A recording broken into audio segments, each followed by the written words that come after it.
শেষ মুহূর্তের চিঠি। আজকের গল্পটি একটি সাধারণ ছেলের জীবনের বিশেষ মুহূর্তের কথা বলবে। অরিজিৎ একজন ব্যস্ত তরুণ। সকালে তার দিন শুরু হয় তাড়াহুড়োর মধ্যে। একদিন সকালে অরিজিৎ অফিস যাওয়ার জন্য তৈরি হচ্ছে। ঠিক তখনই তার চোখে পড়ে ডাইনিং টেবিলে পড়ে থাকা একটি খাম।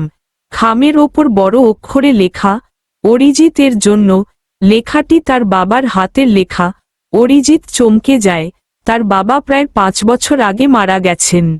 অরিজিৎ খামটি হাতে নিয়ে বসে, কিন্তু অফিসের জন্য দেরি হয়ে যাচ্ছে। ভাবল, পরে পড়বে। খামটি টেবিলেই রেখে সে বেরিয়ে যায়।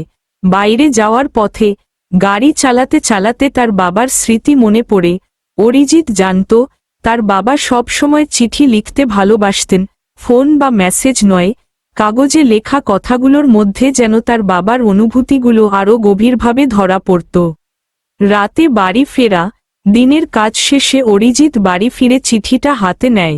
ধীরে ধীরে খাম খুলে পড়তে শুরু করে।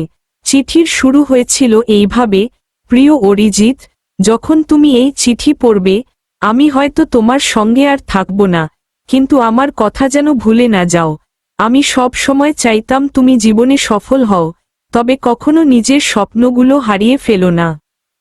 পড়তে পড়তে অরিজিৎ জানতে পারে, তার বাবা চিঠিটি লিখেছিলেন তার অসুস্থতার সময়। বাবার চিঠিতে আরও লেখা ছিল, তোমার প্রিয় মানুষদের সময় দাও, তাদের ভালোবাসা বোঝার চেষ্টা করো, জীবনের ছোট ছোট মুহূর্তগুলো উপভোগ করো, এবং মনে রেখো, আমি সব সময় তোমার পাশেই আছি। চিঠি পড়া শেষ করতে করতে অরিজিৎ কেঁদে ফেলে। জীবনের পরিবর্তন। পরদিন সকালে অরিজিৎ আর অফিসে যায়নি। সে তার মায়ের কাছে গিয়ে অনেকটা সময় কাটায়, পুরনো বন্ধুদের সঙ্গে দেখা করে। সেই দিন থেকে অরিজিৎ নিজের জীবনের দিকে নতুনভাবে তাকানো শুরু করে। শেষ কথা, এই গল্পটি আমাদের শেখায়, জীবনের ছোট ছোট মুহূর্তগুলোকে উপভোগ করতে। আমরা প্রিয় মানুষদের সময় দেওয়া ভুলে যাই, কিন্তু সেই সময়ই আমাদের জীবনের সবচেয়ে মূল্যবান উপহার। সবাইকে ভালোবাসুন, সময় দিন, কারণ জীবন খুব ছোট।